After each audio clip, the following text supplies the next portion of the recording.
Hi, everyone. This is Miranda Ward with the Valuable Voices podcast. I have my friend Amber on here, and I was trying to think, but I think we met in this Impact Challenge we did recently, and we're aligned in a company. So we just hopped on. I don't know. I felt kind of drawn to her, and I invited her in. So thanks for being here, Amber. I am happy to be here as well. And she's in Central Iowa. So she actually works at Iowa State, which is where my parents went. And I went to Iowa, so it was just fun to connect over that as well. Tell us about what you do. I am an academic advisor in the Department of Food Science and Human Nutrition at Iowa State. Cool. So I have no background in that. I was a French major in college, so totally relevant. But I kind of function like a high school guidance counselor does for high school students. So I just help students understand their careers, help them when they have issues, map out graduation. That's so cool. And a lot of other stuff. Yeah, it's fun. Do you learn a lot about that subject, like food science and health? We do. It is crazy. Like food science is an amazing career option. Like they get paid like engineers. You get to eat your science experiments. Wow. Like, you just have no idea how much actually goes into your food products. Sure. Until you really understand everything. So it's like when food leaves the farm to get your grocery store shelf, like that's what they do. That's really neat. I'm amazed cool. that 18-year-olds are like, yeah, that's what I want to do. It's really cool. Really cool. That is very cool. Awesome. Well, I love that picture behind you. So we were just chatting about her trip to Colorado in the middle of March. I love that. That's gorgeous. I was like, did you take that? Or is that just, like a scene? So that is beautiful. Yeah. So we've been traveling actually to Moab, Utah for the last 2 or 3 years. And one of my sons hates long road trips. And so we settled on Grand Junction, which isn't quite as far. It's maybe an hour and a half away, but still has some really cool stuff. But this is the National Colorado Monument. That is beautiful. And you can drive, like we drove like all around the top, and they've got, if you visited mountains or any big parks, they usually have parking areas where you can like step out to the edges or step down and get some really great views. But we really love mountain vacations. That is so cool. I love that. Okay, so do you want to share about kind of your house situation and what happened? Yes. So I am married to my husband, Mark. We have 4 boys. Right now they are almost 13, 11, 8, and 4. So we actually moved to Iowa when I was 24 weeks pregnant with my 3rd child. I moved to Iowa only with my 2 kids at the time, and my husband stayed back and worked. But we moved into our rental townhome literally the day my son was born. So he was late. He was late on top of everything, and he literally decided to show up the day that we were supposed to move. So we moved everything from one place into the garage of the other, and then we had to go back and clean everything out. And my husband is literally going through the refrigerator. Do we need this? Do we need this? I'm like, I don't care. Throw it away. We got to go to the hospital. Like, this is ridiculous. I can't even imagine that. I'll be telling that story forever. Absolutely. But you should.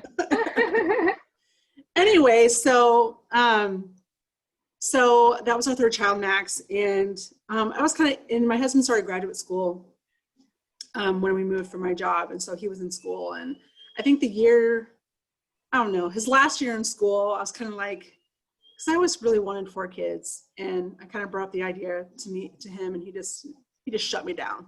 And I'm like, yeah, those are really good reasons. That makes sense to me. Okay. I didn't really fight it too much.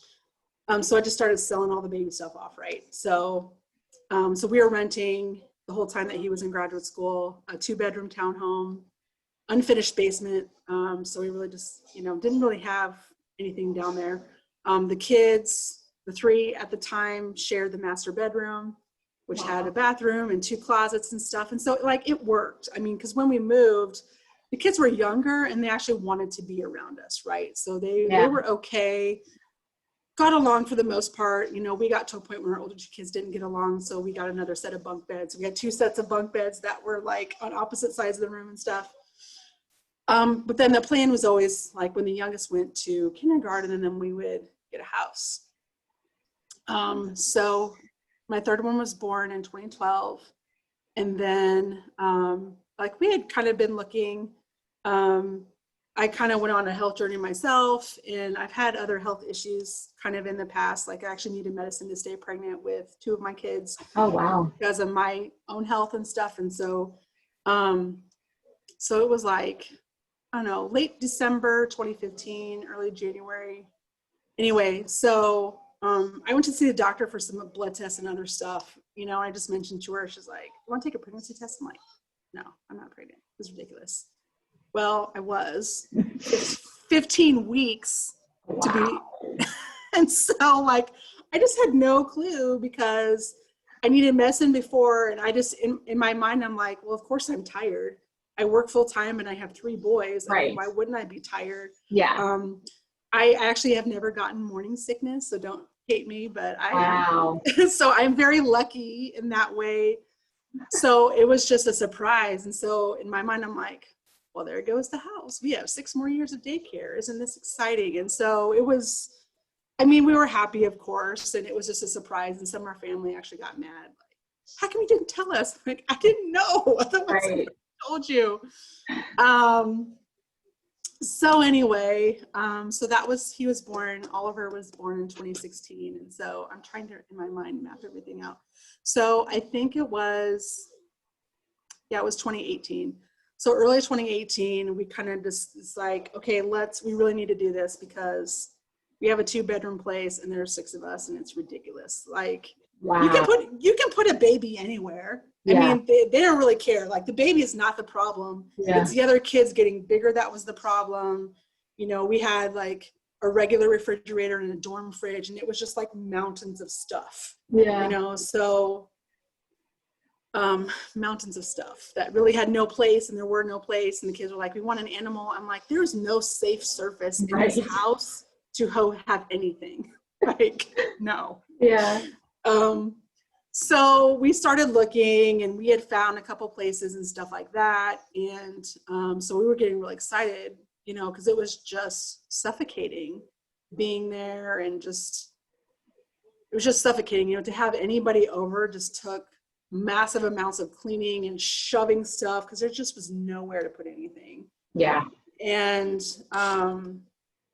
And then, you know, we had kind of looked at a few houses and stuff like that, and it didn't work out. Like we couldn't get a loan for some reason, and we don't really even know why. It was just kind of weird. And so I just got really depressed, just feeling like I was stuck. I was never going to get out of this house. How on earth are we going to do this? Like, I was ready just to get a dumpster and just throw half of the house in there because it was just crazy. And our 2 older kids, you know, just needed more privacy, you know, and one always wanted to sleep with the light on, and the other one always wanted to sleep with the light off, and, you know, all those things.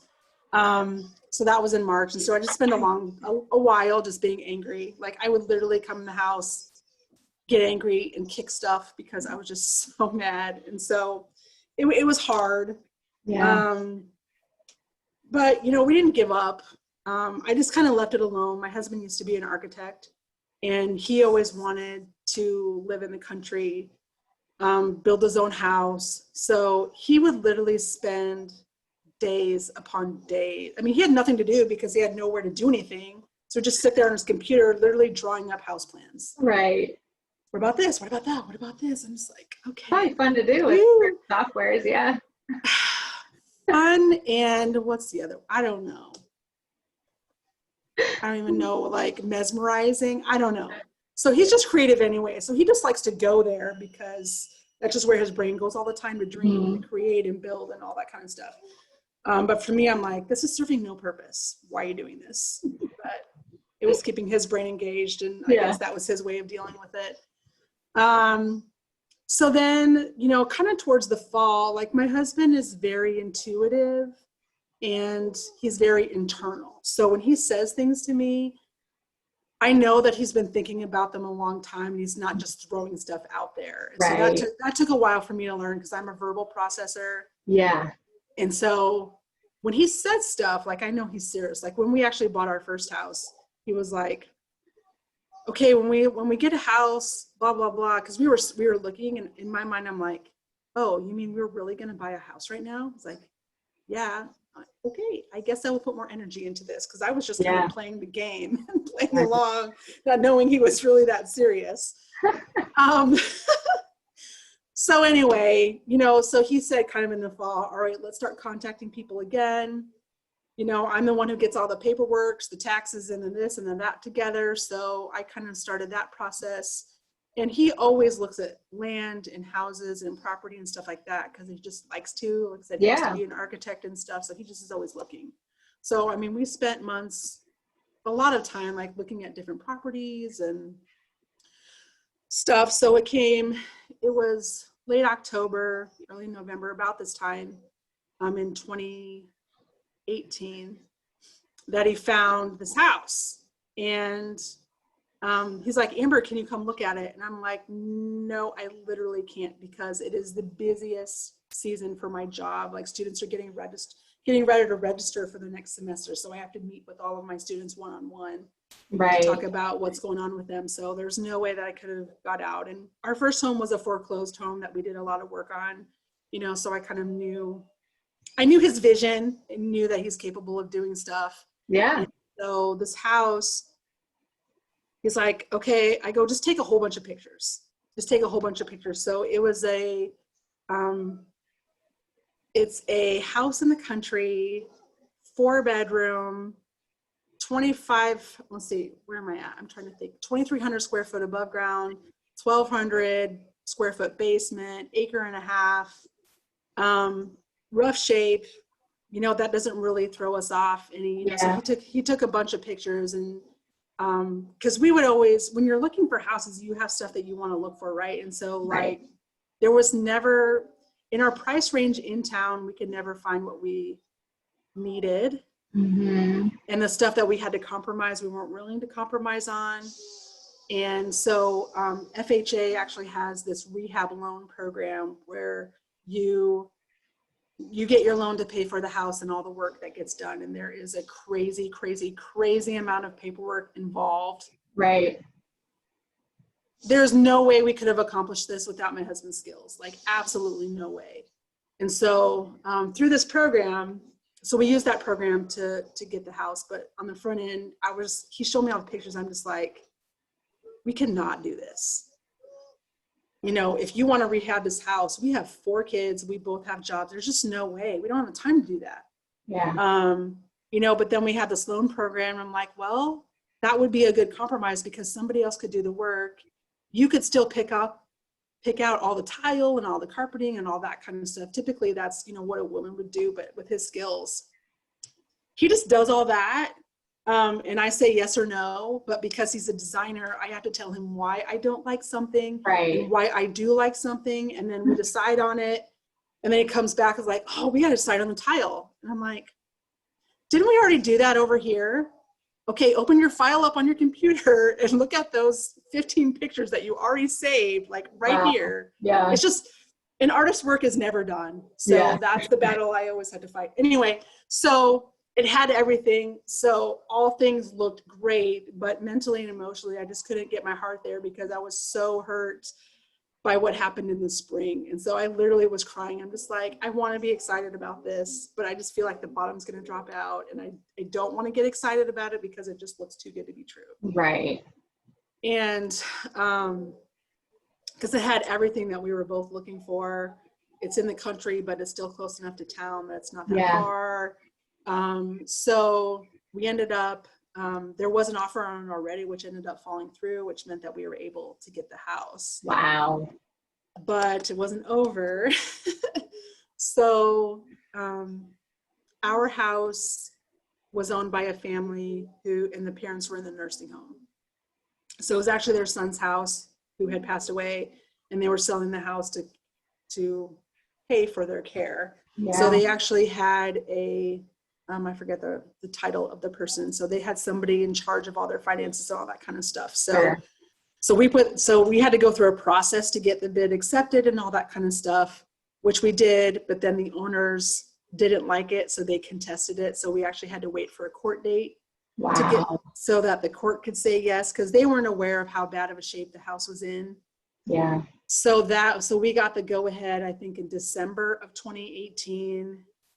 But because of all the crazy paperwork and everything, because with this, you literally have to line item every single thing you're going to do to the house, put a number on it, put in a contingency. So it's pretty much like Fixer Upper. So if you watch a Fixer Upper show, that's really what happened. Wow. And so we actually didn't close until April 2nd of 2019. Okay. And then we moved in July 2015. So it's a crazy process, and we're actually still dealing with our old contractor. So that really got kind of ugly. I won't go into that, but really my main thing is just that it's so easy to take the easy road.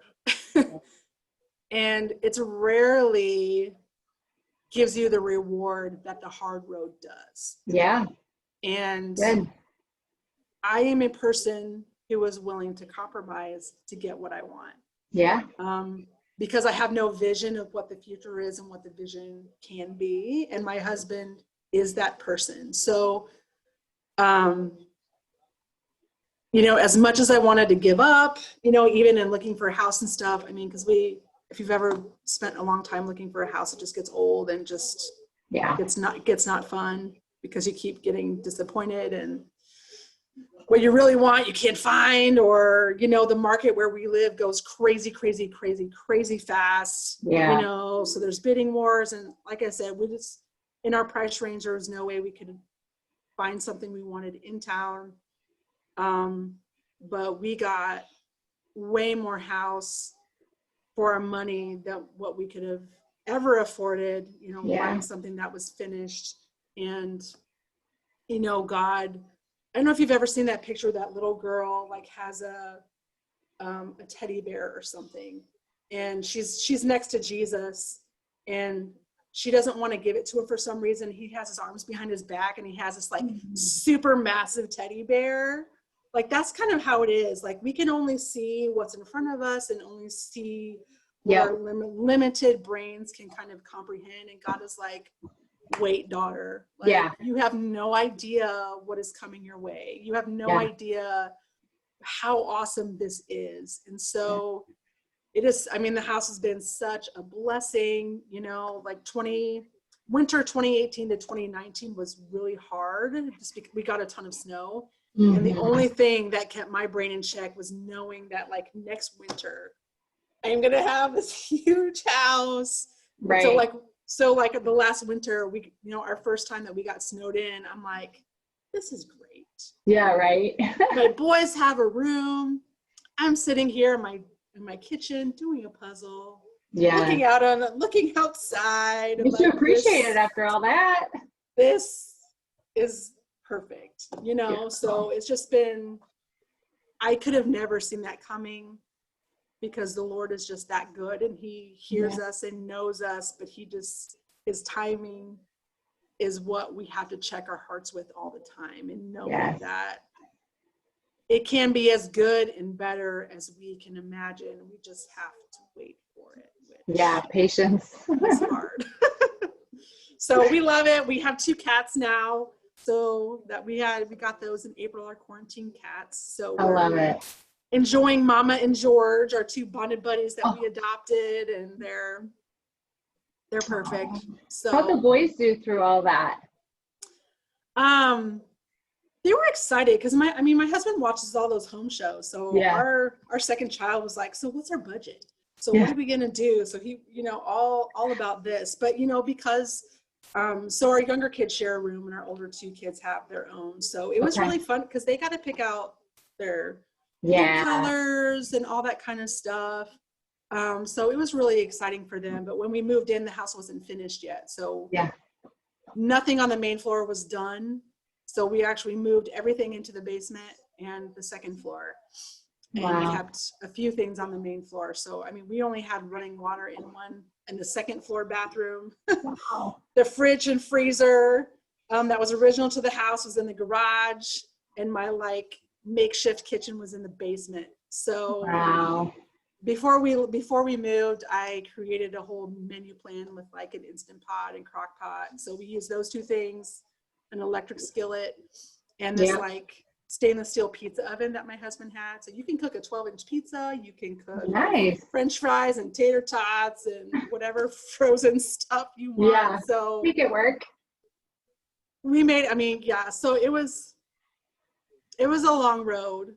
Like I I said, love that. we're not totally done yet, but it's just been such a blessing for us. And we both just love to have people over, you know, Yeah. so now we have enough space. I mean, we hosted Thanksgiving last Oh, year. neat. So we had this super long like table that fit 18 people Yeah. with all of our stuff. So Love that. it was great. Aw, thank you for sharing. That's so cool.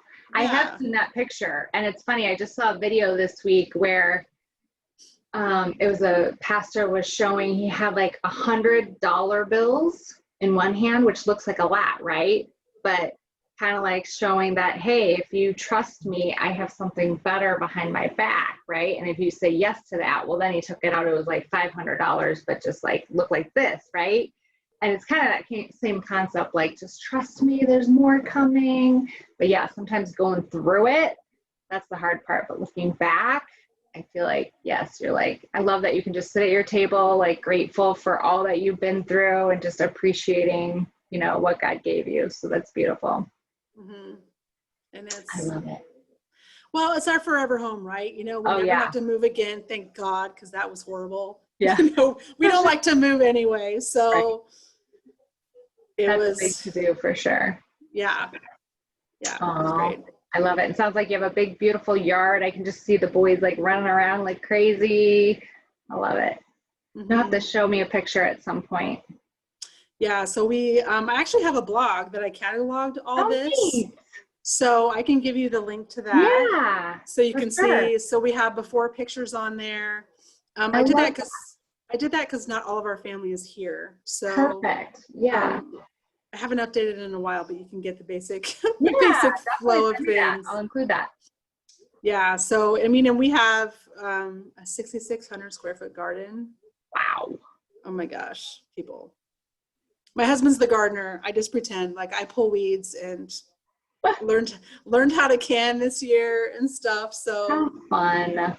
it's nice. Always a new adventure. Mm-hmm. Well, awesome. That went fast, but I appreciate you sharing and definitely send me that link. And I'm just grateful to get to know you. I know we'll definitely stay in touch with everything going on. And like I said, whenever I come to that area, we have friends over there. So it'd be great to see your little, Yes. your little paradise, it sounds like. So thank you so much for sharing. You're welcome. Awesome. Well, if you guys know anybody that, you know, again, everyone has a story, and I just love to, you know, empower women, especially to share, because that's my heart, and just share valuable voices and just what God's doing in everyone's life. So thanks for being on. Thank you. Take care.